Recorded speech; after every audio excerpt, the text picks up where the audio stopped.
Professional मॉर्नर, ये एक ऐसा काम होता है जिसमें लोगों को दूसरों के अंतिम संस्कार में नकली रोने के लिए पैसे दिए जाते हैं। चीन तथा मिस्र जैसे देशों में ये काम प्राचीन समय से ही किया जाता था, लेकिन अब प्रोफेशनल मॉर्नर एक व्यवसाय बनता जा रहा है और दुनिया के बहुत से हिस्सों में इस काम को किया जाता है। यहाँ तक कि हमारे भारत देश के कुछ हिस्सों में भी अंतिम संस्कार में झूठ के रोने के लिए लोगों को पैसे दिए जाते हैं। ये काम करने वालों को मोइरोलॉजिस्ट भी कहा जाता है और इस काम का उद्देश्य मरे हुए व्यक्ति के अंतिम विदाई में लोगों की संख्या को बढ़ाना या मरे हुए के परिवार वालों का साथ देना होता है। बहुत से देशों में इस काम को करने के लिए प्रोफेशनल या ट्रेनिंग लिए हुए व्यक्ति होते हैं, लेकिन कहीं पर किसी भी अनजान व्यक्ति को पैसे देकर अंतिम संस्कार में शामिल किया जाता है। चिकन सेक्सर, ये काम बड़े बड़े चिकन फार्म में किया जाता है और इस काम में लोगों को मुर्गे और मुर्गियों के लिंग की जांच करके उन्हें अंडे और मांस के लिए अलग करना होता है। ये काम भले ही सुनने में आसान लगे, लेकिन इस काम में बहुत ज़्यादा खराबन, एक्यूरेसी और तेजी चाहिए होती है, जो कई सालों के मेहनत के बाद ही आती है। एक अनुभवी सेक्सर औसतन हर घंटे 98% की एक्यूरेसी के साथ लगभग 700 मुर्गों की जांच करता है। इस काम में सालाना $60,000 तक दिया जाता है। फिर भी बहुत से लोग इस काम को करना नहीं चाहते क्योंकि इस काम में ज़्यादा मेहनत, ध्यान और तेजी की ज़रूरत पड़ती है और आराम बहुत कम मिलता है। स्नेक मिल्किंग, सांप या किसी भी जहरीले जीवों से जहर निकालने को स्नेक मिल्किंग कहा जाता है। यह एक जोखिम भरा काम है जिसमें जान भी जा सकती है, इसीलिए बहुत ज़्यादा पैसे मिलने के बावजूद भी बहुत ही कम लोग इस काम को करना चाहते हैं। इस काम को करने के लिए स्नेक मिल्कर को बहुत ज़्यादा ट्रेनिंग की ज़रूरत होती है और स्नेक मिल्किंग करने के दो मुख्य कारण हैं, जिसमें पहला ये कि सांप के काटने से भारत और अफ्रीका में हर साल बहुत से लोगों की मौत होती है, इसीलिए सांपों का जहर निकालकर उससे जहर से बचने का एंटीवेनम बनाया जा सकता है, और दूसरा जहर पर रिसर्च करके इसे चिकित्सा उपचार के काम में लाया जा सकता है।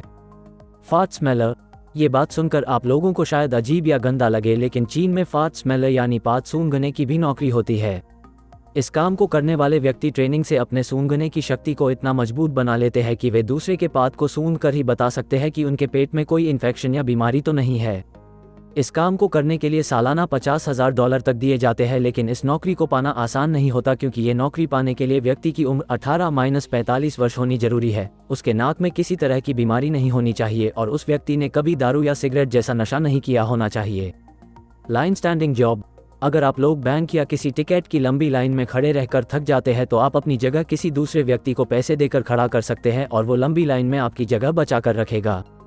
इस तरह के लोगों को लाइन स्टैंडर्स कहा जाता है। ये या तो प्रोफेशनल लोग होते हैं जो कुछ ट्रेनिंग के बाद लाइन स्टैंडर का काम करते हैं, या तो कोई गरीब व्यक्ति होते हैं जो पैसों के लिए दूसरों की जगह लाइन में खड़ा होता है।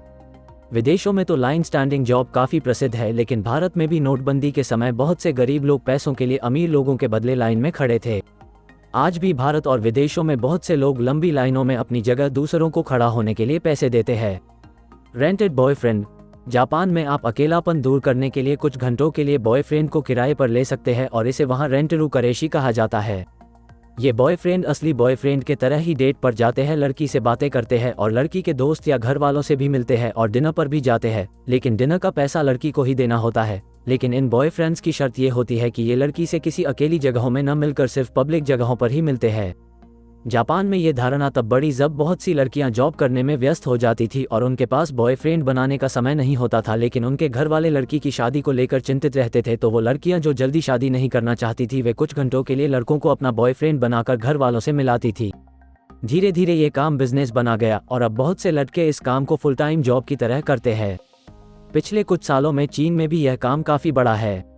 रेंटेड बॉयफ्रेंड लड़की के घर वालों के सामने खुद को किसी कंपनी का सीईओ बताते हैं, इसीलिए ये काम करने के लिए लड़कों में कॉन्फिडेंस का होना काफ़ी ज़रूरी है, जिससे वो अमीर और एक सफल व्यक्ति लगे।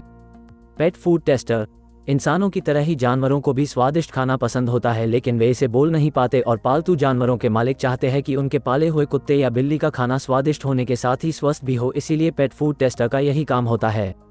इस काम को करने वाले लोग कुत्ते, बिल्ली जैसे अलग अलग जानवरों पर अच्छे से रिसर्च करते हैं और कंपनी में जब खाना बनाया जाता है तो ये उन्हें चबाकर पता लगाते हैं कि खाने का स्वाद कैसा है, ये जिस जानवर के लिए बनाया गया है उसे पसंद आएगा या नहीं, ये खाना जानवर के लिए कितना स्वस्थ है और खाने में किस चीज़ की कमी रह गई है। पेट फूड टेस्टर को बड़ी बड़ी पेट फूड बनाने वाली कंपनियां रखती है और फूड टेस्टर को ट्रेनिंग करनी पड़ती कि जानवरों को किस तरह का खाना पसंद है और कैसा खाना उनके स्वास्थ्य के लिए सही है। ड्राई पेंट वॉचर, ये जॉब करने वाले का काम रंग किए हुए दीवारों को ध्यान से देखना है जब तक कि वो रंग पूरी तरह सूख नहीं जाता। बहुत सी बड़ी रंग बनाने वाली कंपनियां ड्राई पेंट वॉचर को हायर करती है और ड्यूलक्स कंपनी इसी का एक उदाहरण है, जिसने थॉमस कर्वन नाम के व्यक्ति को इस काम में रखा था, जिनका काम घंटों तक दीवार पर लगे रंग को सूखते हुए देखना था और सूखते समय तथा सूखने के बाद रंग में क्या क्या बदलाव आते हैं और रंग की गुणवत्ता कैसी रहती है, ये सब देखकर कंपनी को बताना होता है, जिससे कंपनी को अपने रंग को और भी अच्छा बनाने में मदद मिलती है। Passenger pusher. जापान ऐसा देश है जहां की ट्रेन व मेट्रो सेवा पूरे विश्व में सबसे बेहतरीन मानी जाती है। जापान के टोक्यो शहर में हर दिन लगभग 40 मिलियन लोग मेट्रो का इस्तेमाल करते हैं। रश आवर के समय जब लोग ऑफिस और स्कूल जा रहे होते हैं या वहां से वापस आ रहे होते हैं तो लोगों की भीड़ के कारण मेट्रो का इस्तेमाल करना बहुत मुश्किल हो जाता है। रश आवर के समय सभी लोग जल्दी में होते हैं, इसीलिए वे एक ही मेट्रो में जबरदस्ती घुसने की कोशिश करते हैं, जिससे मेट्रो का दरवाजा बंद करने में मुश्किल हो जाती है और इससे कोई बड़ा हादसा भी हो सकता है। इसी चीज से राहत पाने के लिए वहां के मेट्रो में वर्दी लगाए हुए पुशर्स को रखा गया, जिन्हें ओशिया भी कहा जाता था। इन पुशर्स का काम लोगों को मेट्रो के अंदर धक्का देना होता था ताकि मेट्रो का दरवाजा बंद हो सके।